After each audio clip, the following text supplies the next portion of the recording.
Bonaire, the diver's paradise. We recently signed on to go diving in Bonaire with Kevin Sweeney Scuba Adventures from Naples, Florida. Stories of incredible shore diving, lots of fish, and a great dive resort were certainly justified. We hope to share some of our experiences with you and the magic of this very unique.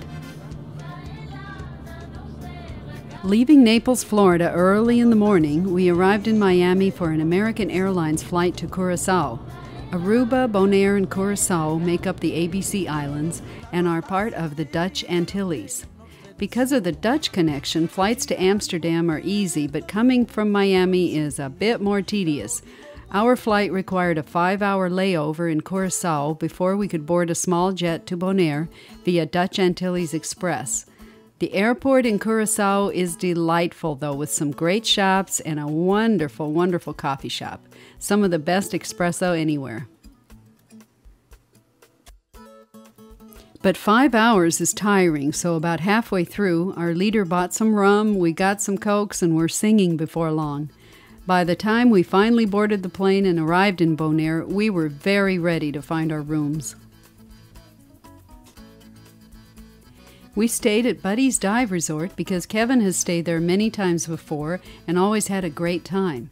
This time was certainly as good. They met us at the airport, got us to the hotel, and checked in record time, gave us the keys to our trucks.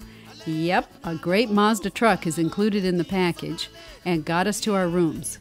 Ours was a one-bedroom suite with a full kitchen and huge balcony right next to the most incredible water.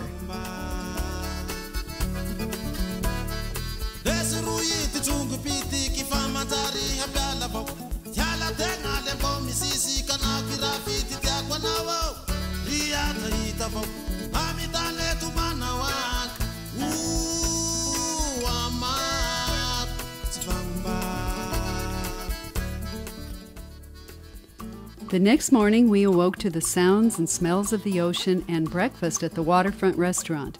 The breakfast bar included fresh omelets made to order, pancakes, various fruits, sauce, scrambled eggs, potatoes, yogurt, and cold cuts and cheeses. A coffee machine that makes espressos and lattes filled out the menu, along with various juices. All this is included in our room package, so we were there every morning. And it was a good place to connect with our group, to compare notes on the previous day's adventures, and to plan the next outing.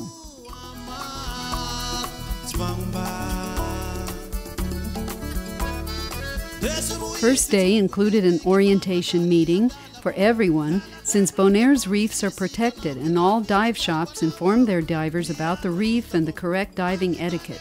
No gloves are allowed, there is no spearfishing, and keeping the reefs pristine is paramount. Since it is very important to control one's buoyancy, the first dive right next to the shop is to determine the correct weights required. Once that is determined, the shop recommends that those weights are kept during the whole week. No need to turn them in, thus saving lots of time.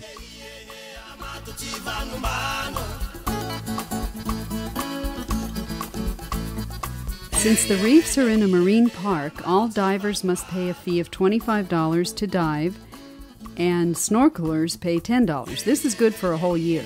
Bonaire is unique in the Caribbean, as it was the very first country to establish this sort of ecological park, and it is a pleasure to help them maintain this very precious resource. Now we were ready to go diving, but where?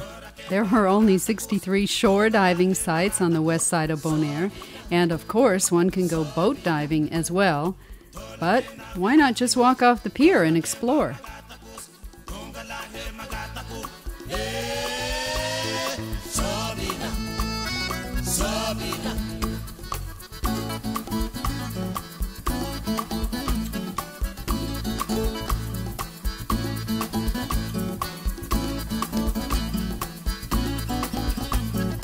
The dive shop at Buddy's has air tanks and nitrox tanks right by the water.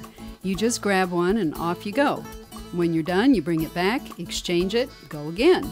The very adventurous got in 4 to 5 dives a day, some others 1 or 2, and some just slept by the pool the first few days.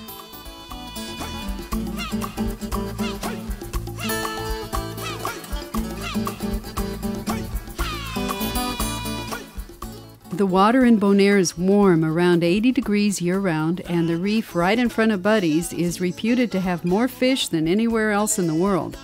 While we were there, the water was not quite as clear as usual due to some colder waters coming in from outlying storms, but it was still quite wonderful. And the reef is just a short swim from the shore.